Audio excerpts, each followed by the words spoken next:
దేవుని స్వరము వినుట లేదా దేవుని చేత నడిపించబడుట అనే అంశం మీద ధ్యానిస్తున్నాం. మూల వాక్యాలుగా ద్వితీయోపదేశ కాండము 28వ అధ్యాయం మొదటి 2 వచనాలు కాక యెషయా గ్రంథము 48వ అధ్యాయం 17వ వచనం, ఈ 2 వచనాల్ని మనము మూల వాక్యాలుగా గమనిస్తూ వచ్చాం. యెషయా 48:17లో దేవుడు ఏమంటున్నాడు? నిన్ను మీ ప్రయోజనము కొరకు బోధించువాడను నేనే. నీవు నడవవలసిన త్రోవను నడిపించువాడను నేనే. గమనించండి, మనము నడవాల్సిన త్రోవ ఒకటి ఉంది. ఆ త్రోవ నీ అంతట నువ్వు కనుక్కోలేవు, కానీ దేవుని సహాయము చేత నువ్వు ఆ త్రోవను కనుక్కోగలవు. ఎప్పుడైతే ఆ త్రోవలో నువ్వు నడుస్తావో అప్పుడు నువ్వు బహుగా ఫలించదవు. ఇంగ్లీష్లో ఏముంది తెలుసా? I am the Lord thy God that teacheth thee to profit. దేవుడు, నువ్వు ప్రాఫిట్లో నడవడం దేవుని చిత్తం. నువ్వు నష్టపోవడం దేవుని చిత్తము కాదు, నువ్వు అభివృద్ధి పొందడం దేవుని చిత్తం. నువ్వు నీ జీవితంలో అభివృద్ధిని అనుభవించాలంటే దేవుని స్వరము వినుట నేర్చుకోవాలి. ఆమెను చెప్పండి. దేవుని స్వరము వినుటయే కాక నువ్వు నడవాల్సిన త్రోవ కూడా నేను చూపించడానికి సిద్ధంగా ఉన్నాను అంటున్నాడు దేవుడు. హల్లెలూయా. దేవుడు మనల్ని నడిపించడానికి, ఏ త్రోవను నడవాలో చూపించడానికి, మనల్ని ఫలభరితం చేయడానికి సిద్ధంగా ఉన్నాడు. కానీ ప్రశ్న ఏంటో తెలుసా? నడిపించబడడానికి నువ్వు సిద్ధంగా ఉన్నావా లేదా? హల్లెలూయా. దేవుని నడిపింపు నాకు కావాలి. దేవా, నీవే నన్ను నడిపించు, నన్ను నడిపిస్తూ నన్ను బహుగా ఫలింపచేయు ప్రభువా అనే ఆశ, ఆకాంక్ష మీ హృదయంలో ఉందా? అది ముఖ్యమైన ప్రశ్న. ద్వితీయోపదేశ కాండము 28 మొదటి వచనం చూసినట్టయితే, if thou shall hearken to the voice of the Lord thy God with diligence అని ఉంది ఇంగ్లీష్లో. నీ దేవుడైన యెహోవా మాట నువ్వు శ్రద్ధగా వినిన ఎడల. చూసారా? శ్రద్ధ లేకపోతే నువ్వు వినలేవన్నమాట. డిలిజెన్స్ లేకపోతే నువ్వు దేవుని యొక్క స్వరమును వినలేవు. డిలిజెన్స్ అంటే ఏంటి? ఉదాహరణకి మన దగ్గర ఒక వజ్రం ఉందనుకోండి, చిన్న డైమండ్. అది ఊడి చేతిలోంచి పడి కింద పడ్డది. అది మార్బుల్ ఫ్లోరింగ్ కాదు, మట్టి ఫ్లోరింగ్ అనుకుందాం. కనపట్టం లేదు, అంత మట్టి ఉంది, ఇసుక ఉంది. అయితే అది ఏంటండి? వజ్రం. అయితే ఎతుకుతూ ఇలా చూసి పర్లేదులే, దొరకలేదు అని వెళ్ళిపోతారు. ఎవరైనా మాట్లాడండి. వెతికాను అంటావు. ఎలా వెతికావు? అశ్రద్ధతో వెతికావు. అర్థమవుతుంది మీకు? ఏమన్నారు? శ్రద్ధతో వినాలంటారు. అయితే ఏం చేస్తాం? దొరకకపోతే దాని విలువ. ఎందుకది? అది మామూలు రాయి కాదు, విలువతో కూడిన రాయి అన్నమాట. ఆమేన్. కాబట్టి అటు ఇటు చూసి దొరకనంత మాత్రాన్ని వెళ్ళిపోతాం? లేదు, చీపురు తెస్తాం. చీపురుతో అంతా మరి తుడిచి ఎక్కడైనా దొరుకుతుందేమో అని వెతుకుతాం. ఇంకా కనపడలేదు అనుకోండి, ఏం చేస్తాం? వదిలేస్తామా? టార్చ్ తెస్తాం. ప్రతి కార్నర్లో, ప్రతి మూలలో, ప్రతి క్రాక్ ఎక్కడన్నా ఉంటాయి అన్నిట్లో కూడా టార్చ్ చేసి వెతుకుతూ ఉంటాం. అది దొరికే వరకు ఆపము వెతకడం. ఎందుకు? మనకు తెలుసు అక్కడ వజ్రం ఉందని. సరిగ్గా వెతుకుతే దొరుకుతుందని కూడా మనకు తెలుసు. ఆమేన్, ఆమేన్. చూడండి, ఎందుకు మీరు అంత శ్రద్ధ చూపిస్తున్నారు? దాని విలువని బట్టి. దేవుని వాక్యానికి, దేవుని స్వరానికి మీరు విలువ ఇవ్వకపోతే మీరు వెతకరు. అందుకే చాలామంది అయితే బైబిల్ చదవరు, మొత్తానికే చదివినా 2 వచనాలు చదివి అక్కడ పడేస్తారు. బైబిల్ తన వాక్యములో మీ యొక్క సవాలుకు జవాబు ఉంది అనే ఖచ్చితమైన నిదర్శన నీ హృదయంలో ఉంటే, నీకు తెలిస్తే, నువ్వు ఆ జవాబు దొరికే వరకు వెతుకుతూనే ఉంటావు. అది శ్రద్ధ అంటే. ఆమేన్. దొరికే వరకు వెతకడమే శ్రద్ధతో వెతకడం అంటాం. దేవుని స్వరము వినే వరకు మనము గోజాడాలి. ఆయన నడిపింపు తెలుసుకునే వరకు మనము గోజాడాలి. ఆమేన్. ఎందుకు? ఆయన వాగ్దానం చేశాడు, నేను నిన్ను నడిపిస్తాను అన్నాడు. నడిపించడానికి సిద్ధంగా ఉన్నాడు. కానీ మనకి ఆ శ్రద్ధ కలిగిన హృదయం లేకపోతే, శ్రద్ధ కలిగిన మనసు లేకపోతే, ఏదో క్యాజువల్గా అంటే నిర్లక్ష్యమైనటువంటి మనస్తత్వంతో మనం దేవుని ఎతుకుతే దేవుడు జవాబు ఇవ్వడు. ఇచ్చినా దాన్ని మనం గ్రహించలేము. వినండి ఏమన్నాడు దేవుడు, ఆయన మాటను మనం శ్రద్ధగా వినిన ఎడల, ఆయన ఆజ్ఞలు మనం గైకొనిన ఎడల, అన్ని జనాంగముల కంటే ఎత్తైన స్థలంలో నేను ఉంచదను అన్నాడు. హల్లెలూయా. దేవుని యొక్క చిత్తము, దేవుని యొక్క ఉద్దేశం మన పట్ల, మనం అందరము కూడా ఉన్నతమైన స్థలములో ఉండడమే దేవుని చిత్తం. ఎవడు కూడా చితికిన నలిగిన స్థితిలో ఉండాల్సిన అవసరత లేదు. హల్లెలూయా. అక్కరలేదు, అవసరత లేదు. ప్రతి ఒక్కరు కూడా విజయవంతమైన ఉన్నతమైన జీవితం జీవించగలం ఎప్పుడైతే నువ్వు దేవుని చేత నడిపించబడుతున్నావో అప్పుడు. అంతేకాదు, 2వ వచనంలో ఈ దీవెనలు అన్నీ కూడా నిన్ను వెంబడించదవు అన్నాడు. హల్లెలూయా. నీవు దీవెనల వెనక పరిగెట్టవు, దీవెనలు నీ పెంట పరిగెడతాయి. ఆమెన్. దీవెనల వెంట పరిగెడుతూ దేశాలు పరిగెడుతున్నారు జనం, అక్కడేదో చెట్లకి డబ్బు కాసినట్టు. ఆమెన్. నీ యొక్క అభివృద్ధి, నీ సమృద్ధి ఒక దేశంలో లేదు. నీ అభివృద్ధి, నీ సంతృప్తి, నీ యొక్క సమృద్ధి ఇవన్నీ కూడా ఎక్కడున్నాయి?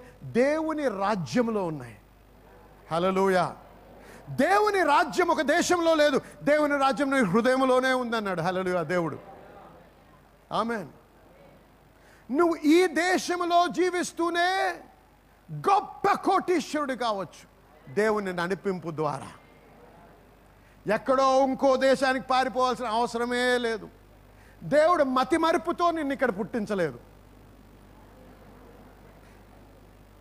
ఆమెన్. కాబట్టి దేవుడు నడిపిస్తే తప్ప దేశం వదిలి వెళ్ళాల్సిన అవసరత లేదు నీకు. నడిపిస్తాడు దేవుడు కొద్దిమందిని. నడిపిస్తుంటే ఏమాత్రం సంకోచించకుండా వెళ్ళాలి.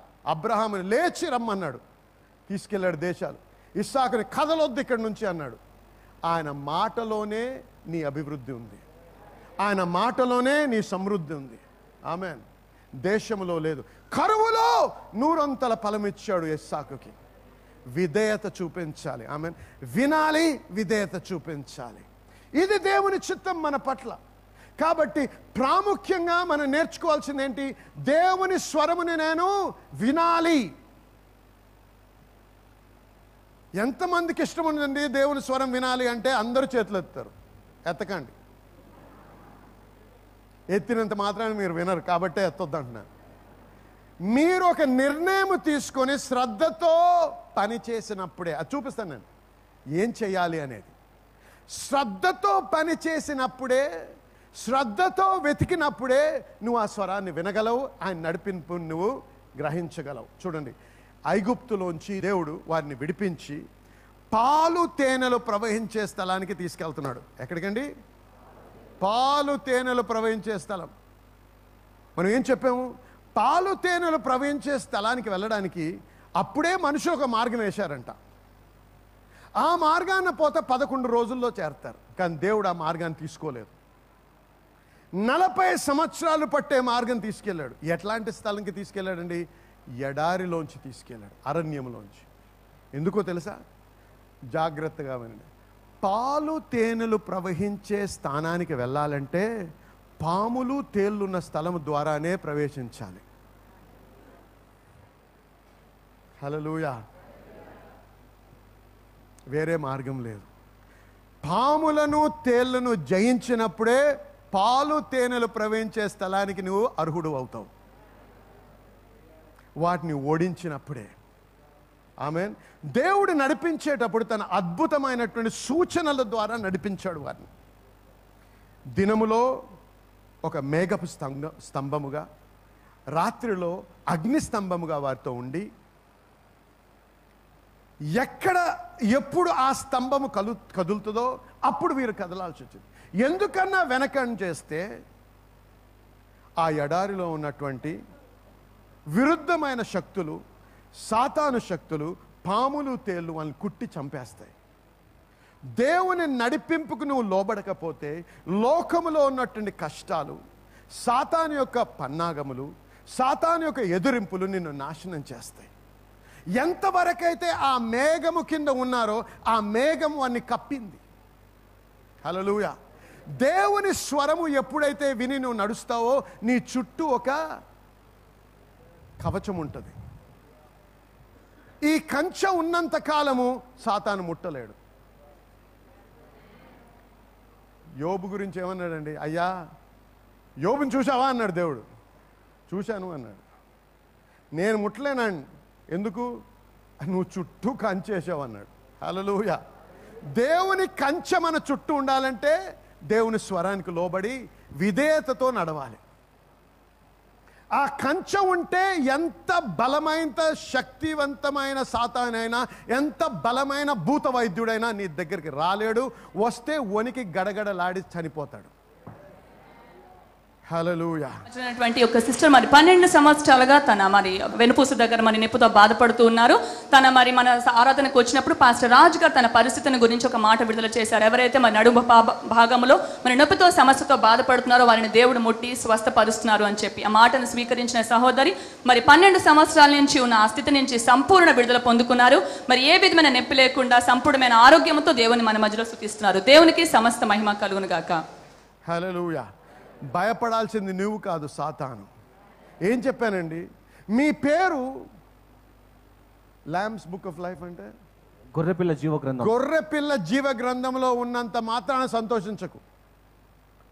నీ నామము పరలోక రాజ్యంలోనే తెలియకూడదు. నీ నామము నరకంలో కూడా తెలిసి ఉండాలి. నీ పేరు నరకంలో పాటలాడితే గజగజం వనకాలి. ఏమన్నారు? యేసయ్య తెలుసు, పౌలు తెలుసు, నువ్వెవడివి అన్నారు. ఆమేన్. అంటే నరకంలో యేసయ్య పేరు తెలుసు, పౌలు పేరు తెలుసు, నువ్వెవడివి? నేను స్కీవా కొడుకుని. అయితే ఏంటి? ఆమేన్. మాకు నువ్వంటే భయమే లేదన్నారు. హల్లెలూయా. నీ పేరు చెప్తేనే గడగడ వనకాలంటే నువ్వు దేవునికి లోబడాలి. శక్తితో కాదు, బలముతో కాదు, నా ఆత్మ చేత అన్నాడు దేవుడు. ఆమేన్. ఆయన ఆత్మకు లోబడు, ఆయన ఆత్మలో నడిపింపుకు లోబడు, నడువు. చూడు దేవుని యొక్క కంచె నీ చుట్టూ నడిపిస్తూ వచ్చాడు దేవుడు.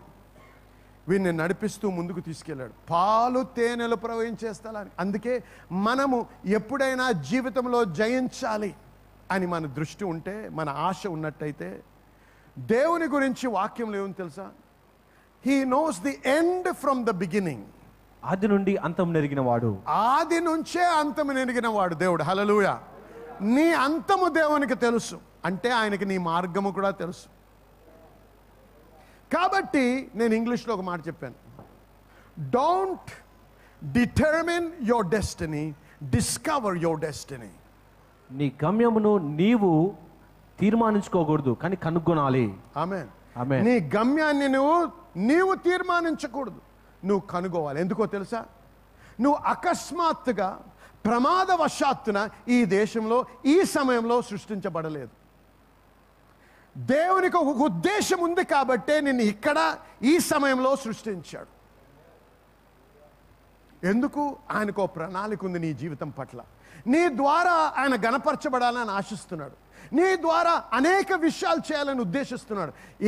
నువ్వు చేసే విషయాల్ని బట్టి నువ్వు సంతృప్తి నుండి, సంతోషం నుండి దేవుని గణపరుస్తూ ఉండడానికే దేవుడు నీకు ఒక ప్రణాళికను ఏర్పాటు చేశాడు. ఆ ప్రణాళిక ఏంటి అనేది నువ్వు తెలుసుకోవాలి.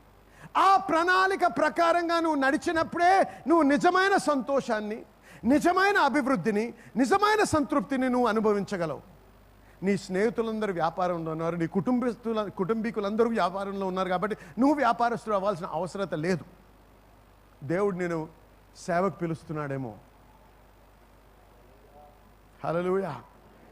దేవా, నా పట్ల నీ ఉద్దేశం ఏంటి?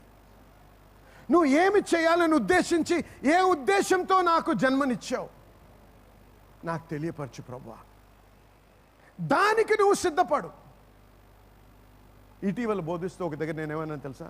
మా కుటుంబంలో మా తండ్రి సైడ్ అయినా, మా తల్లి సైడ్ అయినా ఎవరు కూడా సేవలో లేరు. మా నాన్నగారు ఇంజనీరు, మా తాత డాక్టర్. నేను డాక్టర్ అవ్వాలనుకున్నాను, కానీ దేవుని ఉద్దేశం వేరు. దేవునికి స్తోత్రము, యవ్వన కాలంలోనే నేను కనుగోగన్నాను దేవుని యొక్క పిలుపు నా జీవితం మీద. ఆమేన్, హల్లెలూయా. అందుకే నేను జీవితంలో ఆనందిస్తున్నాను, సంతోషంతో బ్రతుకుతున్నాను. కరువు నన్ను ముట్టలేదు. మీకు ఈ విషయం చెప్పండి, I'm recession proof. I'm recession proof. గుర్తుందా నేనేం చెప్పాను? I and poverty are divorced.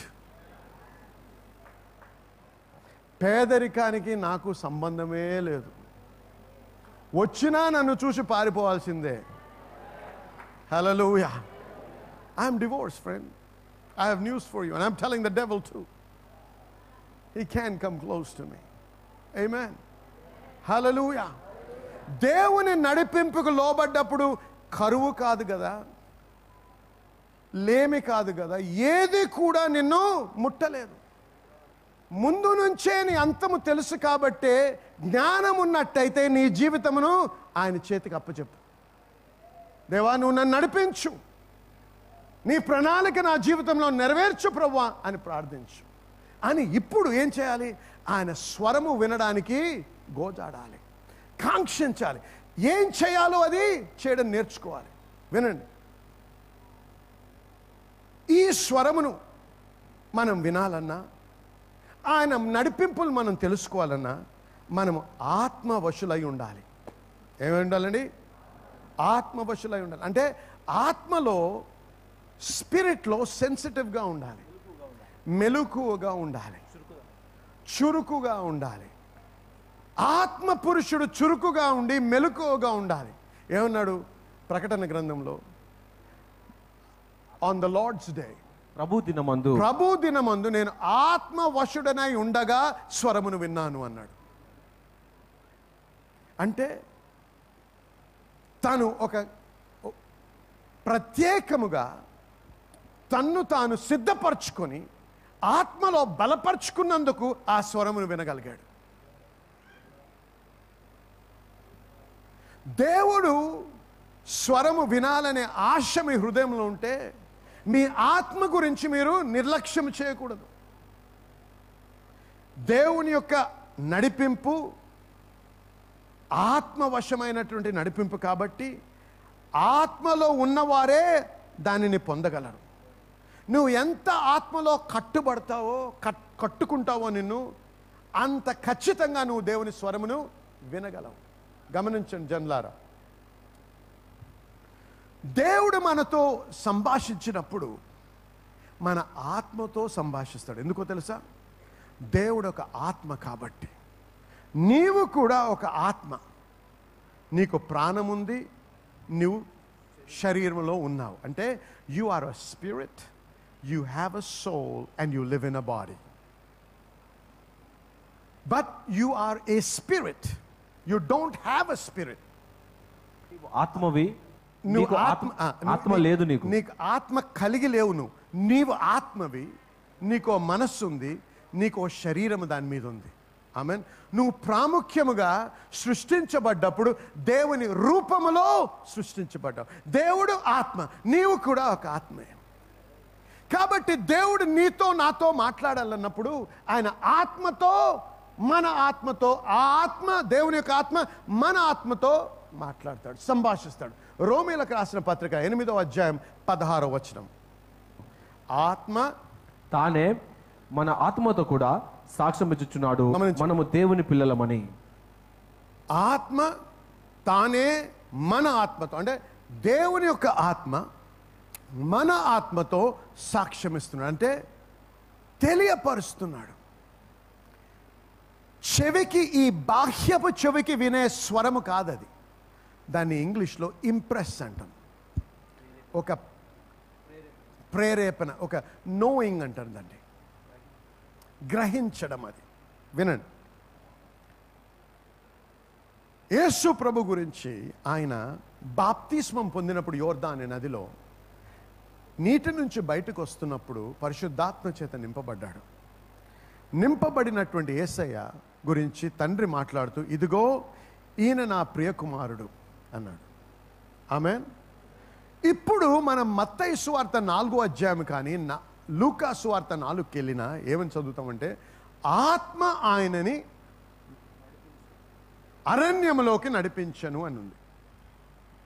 ఎడారిలోకి, wilderness. ఇంగ్లీష్లో చాలా ఇంట్రెస్టింగ్ పదాలు వాడబడ్డాయి. ద స్పిరిట్ లెడ్ అని ఒక దగ్గర ఉంది, ఇంకో దగ్గర ద స్పిరిట్ అర్జ్డ్ హిమ్ అని ఉంది. అంటే స్వరము వినలేదు యేసయ్య, ఒక ఒత్తిడి, ఒక నడిపింపు, ఒక గ్రహించాడు. ఏమి గ్రహిస్తున్నాడు? ఇది పరిశుద్ధాత్మ నడిపించే విధానము అని. పరిశుద్ధాత్మ యొక్క నడిపింపుకు ఆయన లోబడి ఎక్కడికి వెళ్ళాడు? అరణ్యములోకి వెళ్ళాడు, శోధించబడడానికి.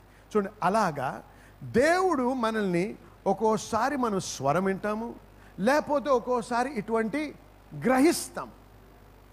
ఇంగ్లీష్లో ఏమంటాం మనం? To know, to urge, to be led, to discern. ఇవన్నీ రకరకాల పదాలు. ఇవన్నీ అర్థమవుతే మీకు బాగా గ్రహించగలరు. ఈ రకంగా దేవుడు మనల్ని నడిపిస్తాడని. ఆమేన్. కాబట్టి పరిశుద్ధాత్మ చేత నడిపించబడాలంటే నీవు నీ ఆత్మలో చురుకుగా మెలకుగా ఉండాలి. కాబట్టి ఆత్మలో చురుకుగా మెలకుగా జీవిస్తున్నటువంటి వారే దేవుని యొక్క ప్రణాళికను పొందగలరు. యోహాను సువార్త 4:24 ఒకసారి చూద్దాం.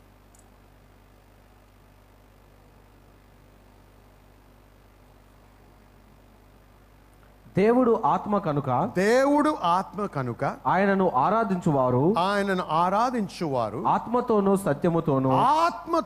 సత్యముతోనూ ఆరాధింపవలెను. అంటే భావోద్రేకాలతో అని అంటం లేదు. భావోద్రేకాలు ఉండడం మంచిదే, చాలా మంచిది. చాలా మన ఉద్రేకం చూపించవచ్చు, దేవునికి తప్పేమీ లేదు. కానీ ముఖ్యముగా ఆయన ఇంప్రెస్ అయ్యేది మన నాట్యంతో కాదు. ఆ నాట్యం కూడా హృదయంలోంచి రావాలి, ఆ చప్పట్లు కూడా హృదయంలోంచి రావాలి. ఆమేన్, హల్లెలూయా. అందరు చప్పట్లు కొడుతున్నారు, మనం కూడా చప్పట్లు కొడితే అది వ్యర్థం. అందరూ దుంకుతున్నారని చెప్పి నువ్వు దుంకితే అది వ్యర్థం. నీ హృదయంలోంచి రావాలి అది. ఈ యొక్క ఆరాధన ఎక్కడి నుంచి రావాలి? హృదయంలోంచి, నీ ఆత్మలోంచి రావాలి. ఎందుకు? దేవుడు ఆత్మ కాబట్టి అదే దేవుడు స్వీకరించగలడు. యోహాను సువార్త 3వ అధ్యాయం 6వ వచనం.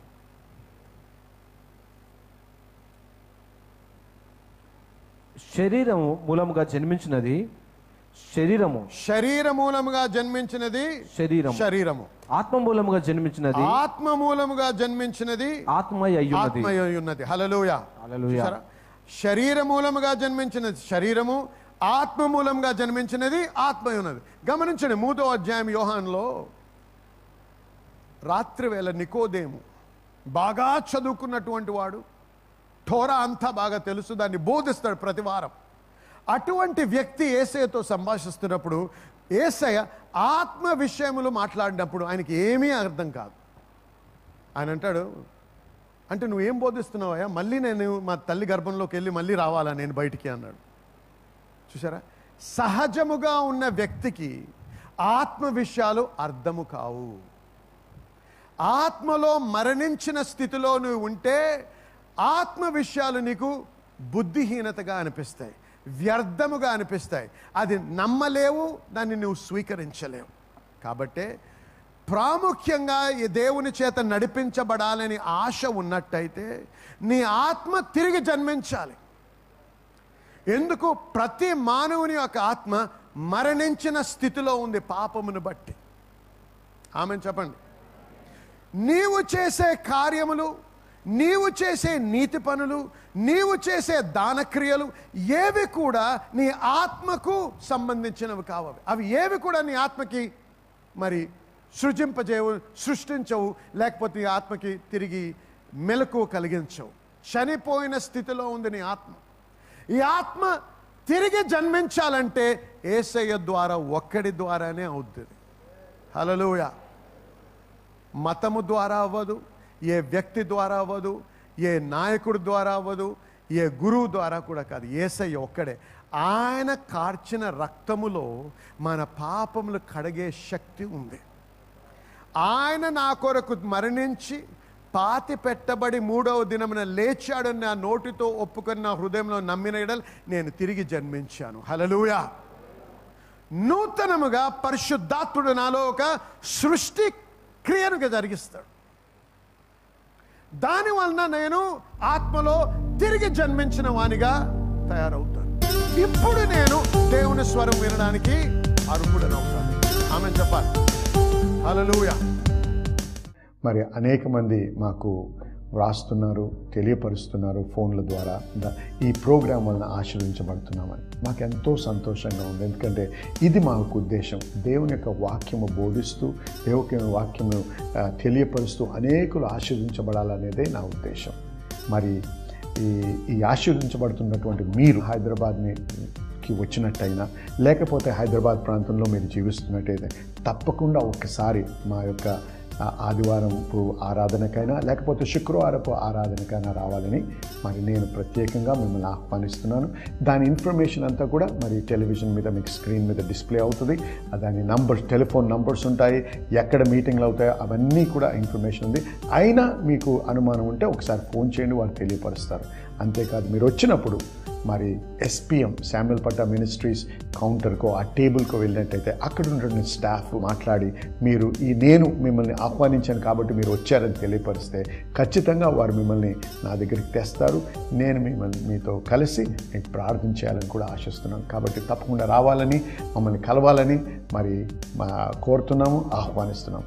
నేను మిమ్మల్ని కలవాలని ఎదురు చూస్తున్నాను. దేవుడు మిమ్మల్ని దీవించునుగా.